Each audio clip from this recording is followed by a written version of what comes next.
In this second part of the lesson, we'll look at the derivative of the natural log function.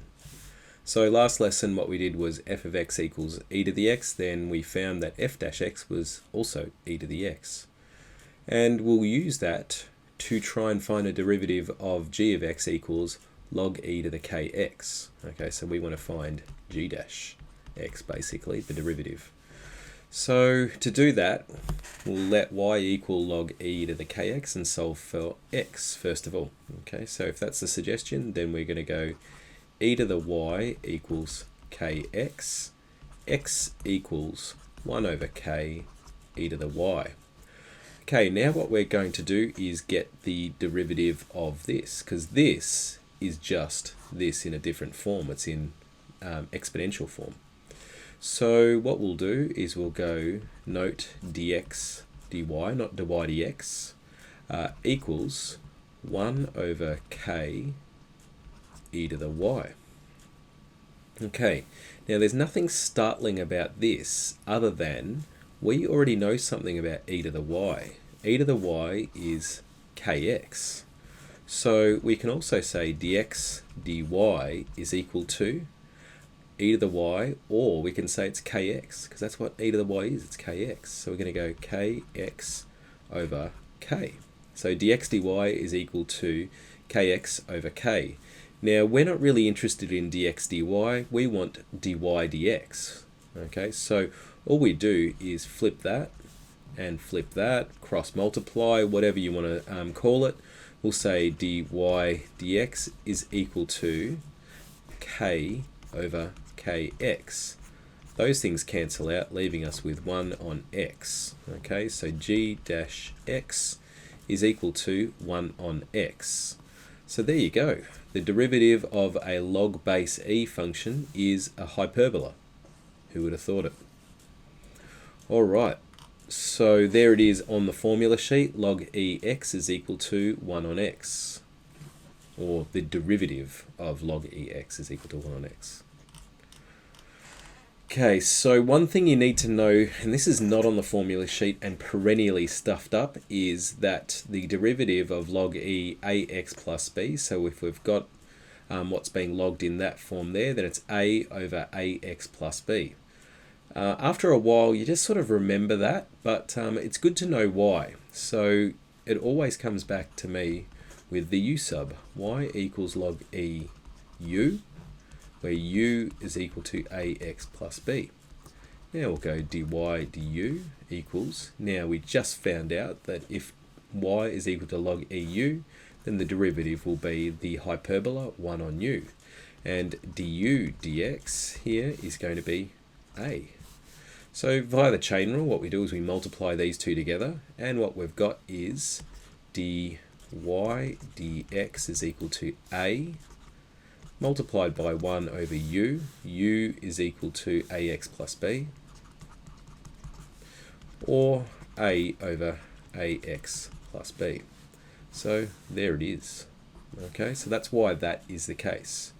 So in general, the chain rule gives, if it's log e f of x, then f dash x will be the derivative of whatever's here over whatever f of x is. So find the derivative of each of the following with respect to x. So if we've got y equals log e 7x, we've got to know, and it's just going to be so tempting for you to write 7 over x, but actually the derivative is 1 on x. Again, if you want to know why, y equals log e u, u equals 7x. Let's get the derivative of that. So dy du equals 1 on u, and du dx equals 7. They multiply to get the derivative, so dy dx equals 7 over, now u is equal to 7x. 7's cancel out, leaving us with 1 on x. And it reared its ugly head here in a just a YouTube clip I was watching. I don't know why I was looking at this one, but the bloke was deriving log e 2x and says the answer is 1 on x. And Majestic Dragon here says You integrated ln 2x wrong. It should be 1 on 2x, not 1 on x. Smiley face. So Triumph Tutoring says it should definitely be 1 on x. Chuck it in your Kaz. Smiley face back. Don't know whether that was sort of like just sort of back at you. Ooh, lol. Sorry, wink. And the very diplomatic Triumph Tutoring saying, all good. Definitely best to clarify these things. Smiley face.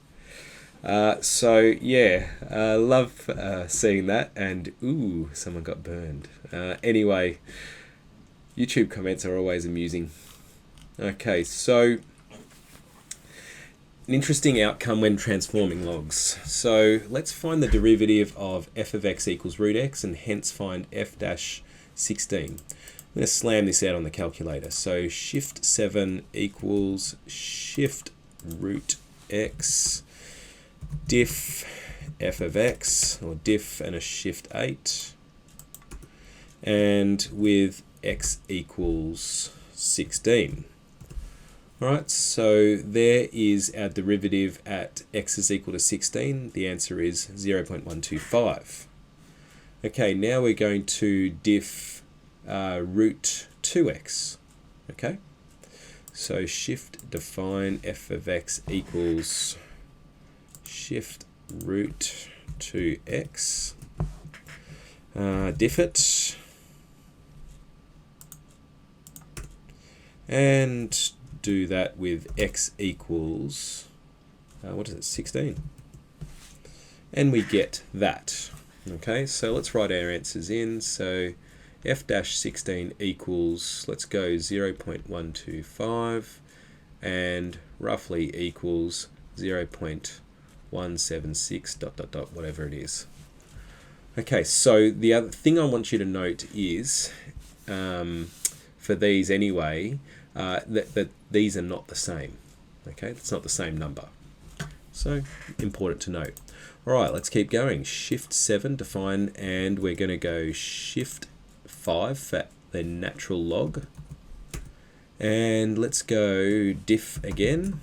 Now we know the answer, it's 1 on x with x equals 16. Okay, so to 1 decimal place, we don't really need it to 1 decimal place, we can do it to more, 0.0625. All right, so there we go. Now let's do shift define f of x. This is going somewhere, girls, just bear with me. Shift 5 to x. Let's diff it. So diff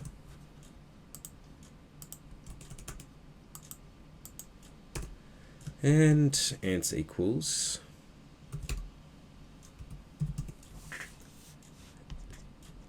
0.0625. Alright, so what's the job of a gradient function? To state the instantaneous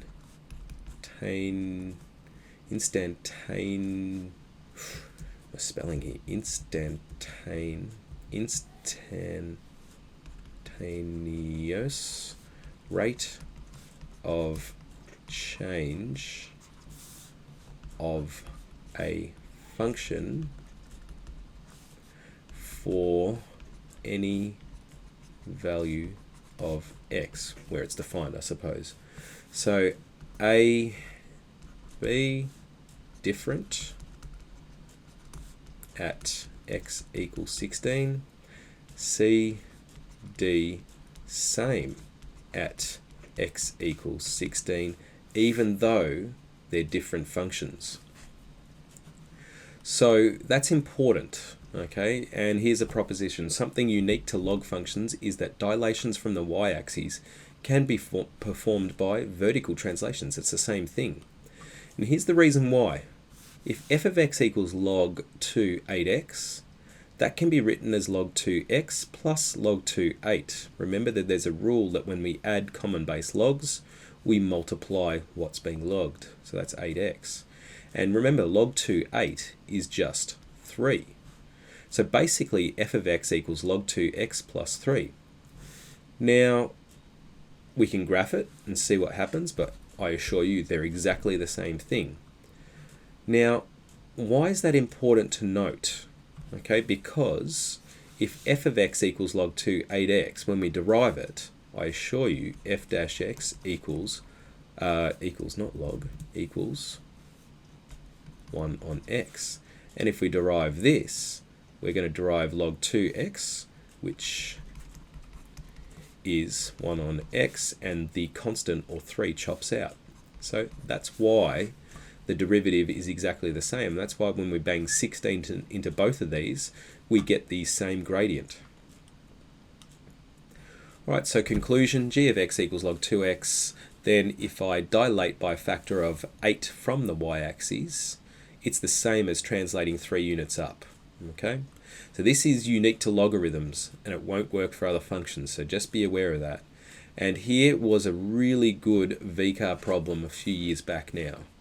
So which one of the following equations is true for all positive real values of x? So what they've got is us dilating by a factor of 8 from y and 2 from x, where g of x is this function here. So let's just do it. So we've got 2 log 2 8x. Now, what I'm going to do, I can see here that we've got some x squareds here. So I'm going to try and move first of all and grab that 2 and throw it up there. So I'm going to go log 2 64x squared. Then what I'm going to do is note that that could be written as log 2 x squared plus log 2 64. Now that's going to be log 2 x squared, and what's 2 to the 5 is, so that's going to be plus 6. 2 to the 6 is equal to 64.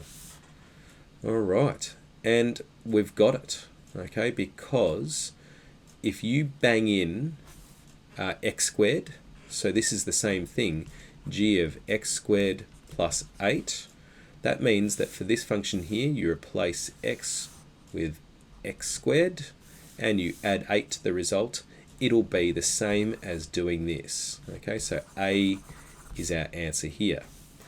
Now, forget this for the moment. The intent of this one was to actually work backwards a little bit, and that's for integral calculus, which we'll revisit later on. So get rid of that from your notes. We don't need it. Right, back to, I suppose, the more sort of rudimentary ones. So this is going to be y equals 5 times log e 7x. Important to note that this could be written as 5 times log e x plus log e 7. Okay, this is the constant here, so that's just going to chop out. So dy dx is going to be 5 on x. Okay, this one, and that's because if I expand this, so let's go y equals 5 log e x plus 5 log e 7. This one here, dy dx, is just 5 times 1 on x, or 5 on x. And this thing here is just a constant. I know it doesn't look like it, but that's just a value. Okay, log e7 is a value. I don't know what it is. It's probably going to be about, what is it, 2 or something like that. 5 2s are 10. Let's find out what actual value it is. 5 shift ln 7 10. Gee, that was a pretty good approximation. All right, pleased with myself there. Okay, so let's go with this one here. So again, you can kind of remember a rule. So if y equals log e 7x plus 3, I just know from experience that dy dx is going to be 7 over 7x plus 3. How does it work? Well, let's just play it safe here. Y equals log e u. U is equal to 7x plus 3. Alright, let's get dy du of that. That's going to be 1 over u. Du dx is going to be 7 for that. They multiply to give us dy dx equals 7 times 1 over u. U sub is that 7x plus 3. Okay, so yeah, it's handy just to know the chain rule on that. Alright, so our last question in the notes is this one here. So let's just say y equals 3 log e 2x take 1 all squared.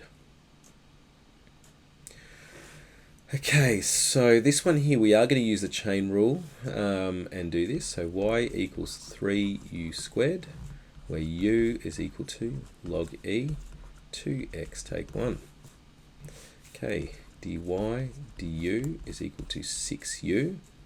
Du dx is equal to, now this one is the same as the previous example, it's going to be 2 over 2x take 1.